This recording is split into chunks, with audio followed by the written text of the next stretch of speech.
সুপ্রিয় শিক্ষার্থীরা, ইকো কলেজের অনলাইন ক্লাসে একাদশ ও দ্বাদশ শ্রেণীর তোমাদের এই ক্লাসে শুভেচ্ছা ও স্বাগত জানাই। আজকের আমাদের প্রমিত বাংলা বানানের দ্বিতীয় লেকচার এবং আমার 7 নম্বর লেকচার। আজকে আমরা প্রমিত বাংলা বানানের নিয়ম 2 নম্বর। প্রথম ক্লাসে আমরা শিখেছি প্রমিত বাংলা বানানের আমাদের তৎসম যেগুলো শব্দ নয়, অর্থাৎ অতৎসম শব্দ, যেগুলো দেশি বিদেশি মিশ্র আমাদের অর্থতৎসম সহ অন্যান্য যে শব্দগুলোর নিয়মকানুন, সেগুলো আমরা প্রথম ক্লাসে শিখেছি। আজকে আমাদের 2 নম্বর ক্লাসের বাংলা বানানের দেখো যে আজকে তৎসম শব্দের প্রমিত বাংলা বানান তৎসম শব্দের নিয়ম। তো আমরা তৎসম এবং অতৎসম, আমরা ইতিপূর্বে জেনেছি যে অতৎসম শব্দগুলোতে বেশিরভাগ হ্রস্ব স্বরটাই আমরা দেখেছি বানানের ক্ষেত্রে, যেগুলো আমাদের তদ্ভব শব্দ, দেশি বিদেশি শব্দ, এগুলোতে অবশ্যই আমরা হ্রস্ব স্বর দিয়েছি। এবং ইতিপূর্বে ক্লাসে আমরা অনেক বানান দেখেছি, যে বানানগুলো আমাদের কোনটা ই কার দিয়ে করতে হবে, কোনটা উ কার দিয়ে, এইগুলো আমরা শিখেছি। আজকেও ওই একই বিষয়গুলো এখানেও থাকবে, তবে ওখানে ছিল অতৎসম শব্দের বানানের নিয়ম, আজকেরটা হল তৎসম শব্দের বানান। মনে রাখতে হবে যে অতৎসম এবং তৎসম শব্দের বানানের নিয়মের ক্ষেত্রে যে এমন অনেক শব্দ রয়েছে যেগুলো তৎসম শব্দ এবং আমাদের অতৎসম শব্দ বর্তমানে ব্যবহার হচ্ছে। এরকম শব্দে যদি আমাদের হ্রস্ব স্বর চলে আসে বা দীর্ঘস্বরও থাকে বানানের ক্ষেত্রে, তাহলে আমরা কোনটি লিখব? কারণ উষা বানানে দীর্ঘ উ দিয়ে লেখা হচ্ছে, আবার হ্রস্ব উ দিয়ে লেখা হচ্ছে। এদিকে শ্রেণী বানানে আমাদের মূর্ধন্য দীর্ঘ ইকার দিয়ে লেখা হচ্ছে, আবার হ্রস্ব ইকার দিয়ে লেখা হচ্ছে। আসলে ঠিক কোনটি? এই যে ভুল যে শব্দটি রয়েছে, ভুল শব্দে কেউ আমরা আবার দীর্ঘকার দিয়ে লিখছি, কেউ হ্রস্বকার দিয়ে। এই যে আমাদের দ্বিধাদ্বন্দ্বগুলো দূরীভূত হয়ে যাবে আজকের এই ক্লাসে। চলো আমরা ক্লাসে ফিরে যাই। তোমরা 1 নম্বর নিয়মে দেখো যে যেসব তৎসম শব্দে ই ই, এটাকে আমরা হ্রস্ব ই বলছি, দীর্ঘ ই বলি।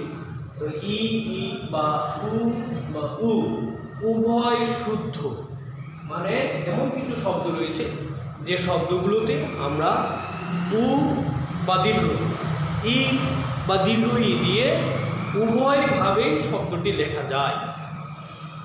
এরকম শব্দে আমাদের অবশ্যই কি করতে হবে? কেবল ওই সব শব্দে বা সেসব শব্দে ই বা উ এবং তার কার চিহ্ন দেখো ই অথবা উ হবে। তাহলে আমরা কি বুঝলাম? যে এখানে আমাদের যে শব্দটা, যেমন কিংবদন্তি শব্দটি, এইটা দীর্ঘ ইকার দিয়েও লেখা যায়। কিংবদন্তি মানে আমরা এখানে ইকার দিয়েছি, এখানে দীর্ঘ ইকার দিয়েও কিংবদন্তি শব্দটা লেখা যায়।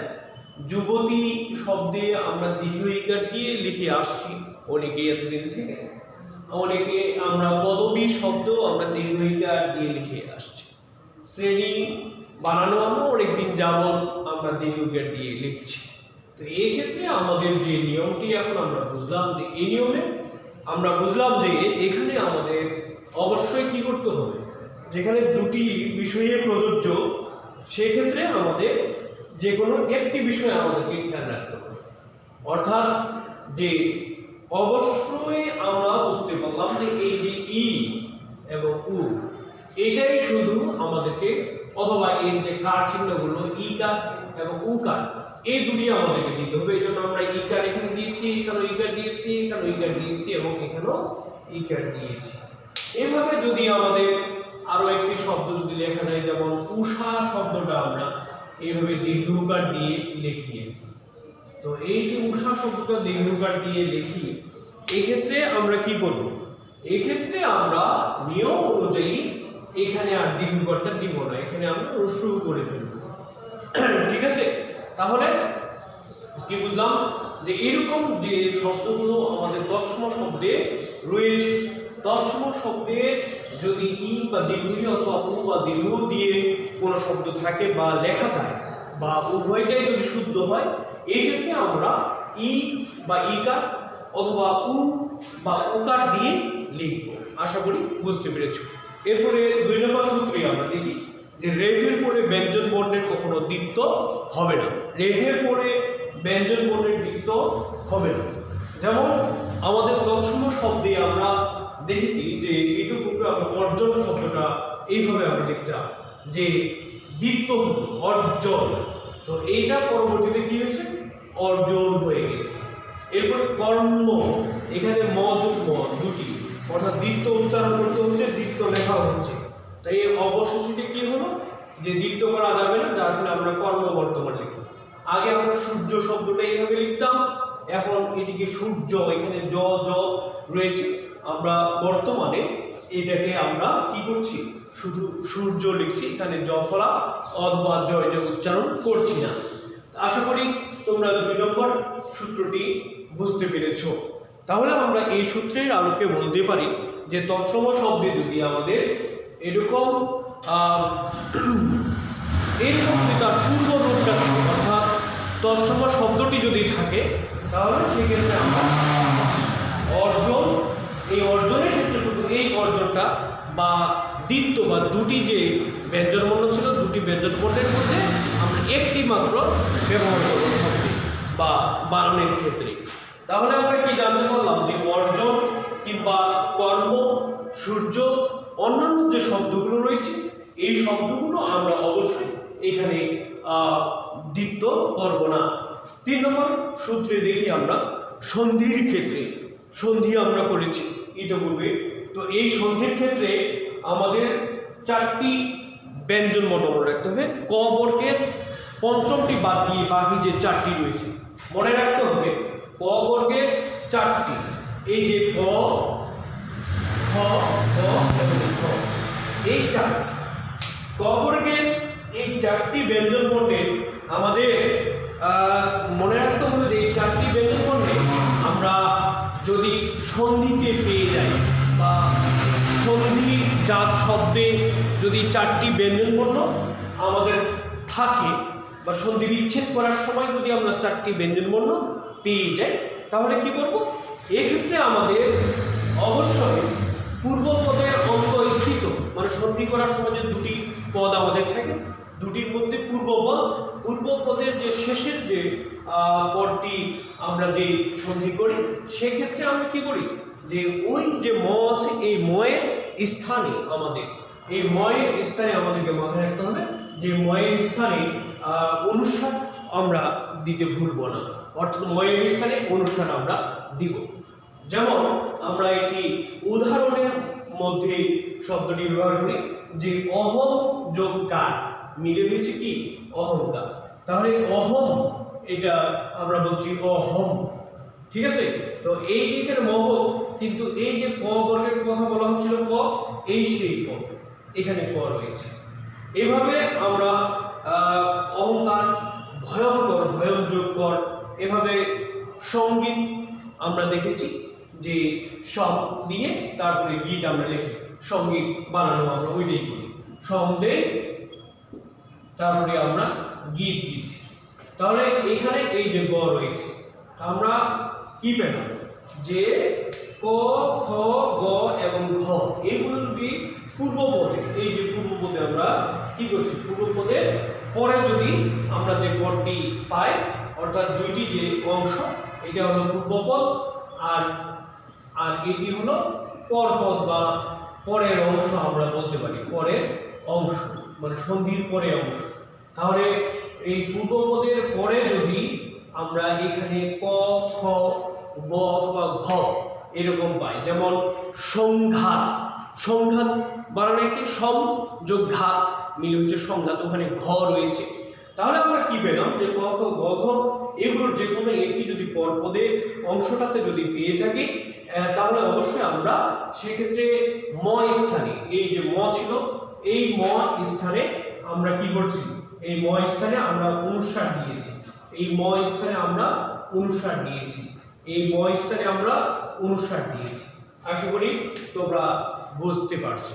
তবে এখানে আরেকটি বিশেষ কথা মনে রাখতে হবে, যেগুলো সন্ধিজাত শব্দ নয় সেক্ষেত্রে আমরা কি করব, সন্ধিজাত শব্দ নয় এরকম একটি শব্দ আমরা প্রচলিত যে শব্দটি লিখি, যেমন আমরা অনেকে অঙ্ক শব্দটা লিখি, অঙ্কটা এভাবে অঙ্ক দেই, একইভাবে অঙ্কনও আমরা দিই, অঙ্কনও এভাবে লিখি আমরা, ঠিক আছে। তো এগুলো হচ্ছে প্রচলিত, এগুলো শব্দ লেখা যাবে না, এগুলো ভুল শব্দ। আচ্ছা, কেন লেখা যাবে না? কারণ হচ্ছে এই যে সূত্রে বলে দেওয়া হচ্ছে যে যদি সন্ধিজাত শব্দ হয় এবং ওগুলোতে যদি ক খ গ ঘ থাকে তাহলে সেক্ষেত্রে আমরা ম স্থানে 59 দিতে পারবো। তো এই দুটি শব্দ তো আমাদের সন্ধিজাত শব্দ নয়, কাজে এগুলো বানান আমরা 59 দিয়ে লিখবো না, বরং কি দিয়ে লিখবো, আমরা এটা ক দিয়ে লিখবো, অর্থাৎ এটা অঙ্ক বানানটা আমরা ম যোগ ক দিয়ে লিখবো। কিন্তু এটা আর অঙ্কটাও ঠিক একইভাবে আমরা ম যোগ ক যোগ দন্তন্য এইভাবে লিখবো, তাহলে এটা ঠিক থাকবে।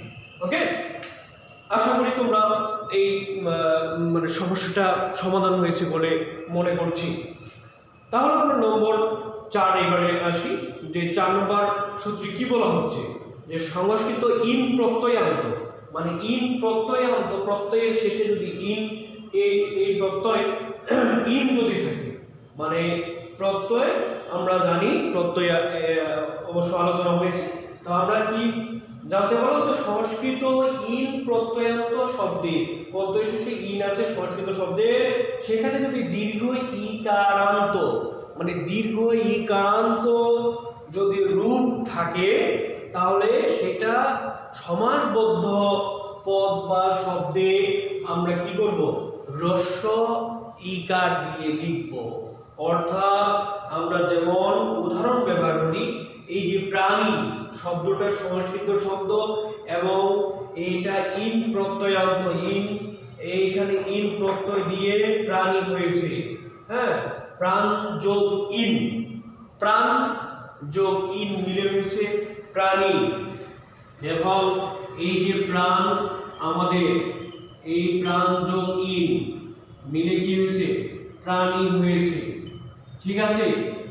তো এই কথাটাই বলা হচ্ছে যে এটা একটা সংস্কৃত শব্দ, এই শব্দে ইন প্রত্যয়ান্ত মানে প্রত্যয় যা গঠিত শব্দ, এটা ইন প্রত্যয় দিয়ে এখানে ইনই হয়েছে, প্রাণী হয়েছে।